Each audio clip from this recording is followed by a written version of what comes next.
जोधपूरच्या रुग्णालयात उपचार घेणाऱ्या दलपतला तो हल्ला वारंवार आठवतो। बुधवारी सकाळी दलपत जोधपूरच्या एका एटीएम मध्ये पैसे काढण्यासाठी दाखल झाला। त्याच वेळी एक तरुण एटीएमच्या दरवाजाजवळ आला। पैसे काढण्याच्या निमित्ताने आला असेल म्हणून दलपतने दुर्लक्ष केलं, पण तिथेच दलपतची चूक झाली। थोडा अंदाज घेऊन त्या बुरखाधारी तरुणाने दलपतवर चाकूने वार केला। अचानक झालेल्या हल्ल्याने दलपत बिथरला, पण लगेच सावरत त्याने प्रतिकार केला। दलपतने आरडाओरड केल्याने चोराने पळ काढला। जोधपूरमधील ही कहाणी सविस्तर सांगण्याचा उद्देश तुम्हाला सावध करणं हा आहे, कारण असे प्रकार याआधीही झालेले आहेत आणि कदाचित तुमच्या सोबत देखील होऊ शकतात। त्यामुळे थोडीशी सावधगिरी बाळगणं गरजेचं आहे।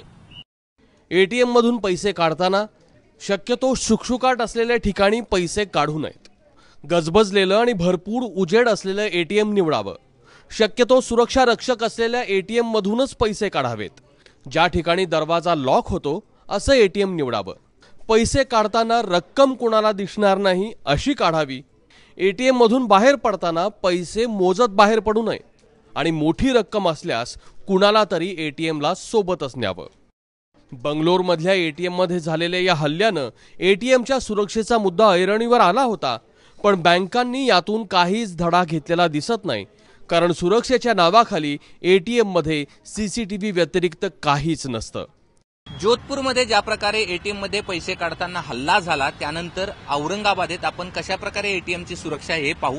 मी एका बँकेच्या एटीएम समोर आलेलो आहे, मात्र इथे अशा प्रकारे कधीही सुरक्षा रक्षक या ठिकाणी पाहायला मिळत नाही। आणि केवळ हीच बँक नव्हे तर अशा अनेक बँक आहेत ज्या आपल्या एटीएमच्या समोर सुरक्षा रक्षक ठेवत नाहीत, आणि त्यामुळे अशा प्रकारचा जर हल्ला झाला तर आसपास कुणीही व्यक्ती जे आहे ते आपल्याला या ठिकाणी पाहायला मिळणार नाही।